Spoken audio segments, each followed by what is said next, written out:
मित्रांनो, भारतीय राजकारणात काही निर्णय असे असतात की ते पिढ्यानपिढ्या परिणाम घडवतात। मंडल आयोग हा त्यापैकीच एक महत्त्वाचा टप्पा आहे।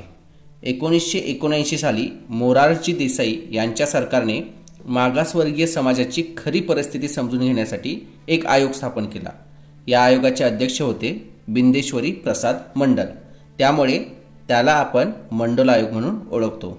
या आयोगाचं काम होतं देशातले कोणते समाज खरोखरच मागास आहेत त्यांची यादी तयार करणं आणि त्यांना शिक्षण, नोकरी, राजकारण अशा क्षेत्रामध्ये न्याय मिळावा यासाठी काय करता येईल हे सरकारला सुचवणं।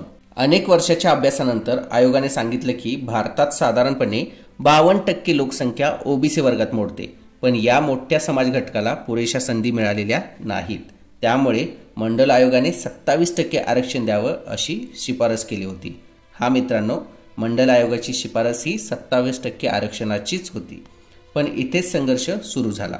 1990 मध्ये पंतप्रधान VP सिंग यांनी मंडल आयोगाचा अहवाल लागू केला आणि देशभर आंदोलन पेटलं। अनेक विद्यार्थी रस्त्यावर उतरले, काहींनी आत्मदहनासारखे टोकाचे पाऊल उचलले। देश दोन भागात विभागल्यासारखा झाला। एक गट म्हणत होता हे आरक्षण म्हणजे सामाजिक न्याय आहे, तर दुसरा गट म्हणत होता की हा सरळ अन्याय आहे।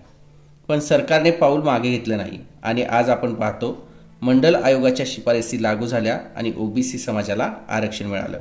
मित्रांनो, मंडल आयोग हा फक्त एक अहवाल नव्हता, तर तो भारतीय समाजातील विषमता दाखवणारा आरसा होता।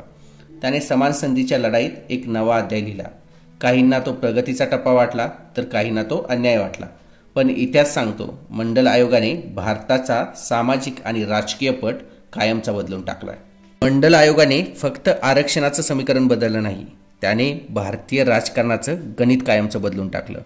अनेक प्रादेशिक नेते उभे राहिले, ओबीसी समाजाचं राजकारण ताकदवान झालं आणि निवडणुकांमधलं संपूर्ण खेळच बदलून गेला। मंडल आयोगाच्या शिफारसी लागू केल्यानंतर ओबीसी समाजाला वेगवेगळ्या पद्धतीने याचा फायदा झाला। शिक्षणात आरक्षण मिळालं, केंद्र सरकारच्या शाळा असतील, महाविद्यालये असतील यामध्ये आरक्षण लागू झालं आणि त्याचा फायदा विद्यार्थ्यांना व्हायला लागला। त्याचप्रमाणे केंद्रीय विद्यापीठे असतील यामध्ये आरक्षण लागू झाल्याने ओबीसी विद्यार्थ्यांना उच्च शिक्षणाची दारे खुली झाली। त्याचबरोबर नोकरीत आरक्षण मिळालं। केंद्र सरकारच्या सर्व गट अ, ब, क आणि ड सेवांमध्ये ओबीसींना आरक्षण सुरू झालं। त्यामुळे लाखो तरुणांना शासकीय नोकरीत संधी मिळाली आणि सामाजिक आणि आर्थिक स्तर उंचावला। ओबीसी समाजाच्या नावाखाली अनेक जाती एकत्र आल्या आणि यामधून सामाजिक आणि शैक्षणिकदृष्ट्या मागास वर्ग या संज्ञेला अधिकृत स्वरूप मिळाले। ओबीसी वर्गाची ओळख स्पष्ट झाली। ओबीसी समाजाच्या समस्यांना शासनाने वेगवेगळ्या पातळीवर गांभीर्याने घेतले। मंडल आयोगाच्या शिफारसींमुळे ओबीसी समाजात राजकीय जागरूकता वाढली। अनेक ठिकाणी ओबीसी नेते पुढे आले आणि त्यांनी सत्तेत सहभाग वाढवला। त्याचप्रमाणे वेगवेगळ्या चळवळी निर्माण केल्या। शिक्षण व नोकरीच्या संधी वाढल्यामुळे ओबीसी समाजाचा उत्पन्नाचा स्तर सुधारला। उच्च पदावर पोहोचल्यामुळे समाजात प्रतिष्ठा आणि प्रभावही वाढला। थोडक्यात बोलायचं झालं तर मंडल आयोगामुळे भारतातील ओबीसी समाज शिक्षण, नोकरी, सामाजिक मान्यता आणि राजकीय ताकद या सर्व क्षेत्रात प्रचंड फायदा झाला।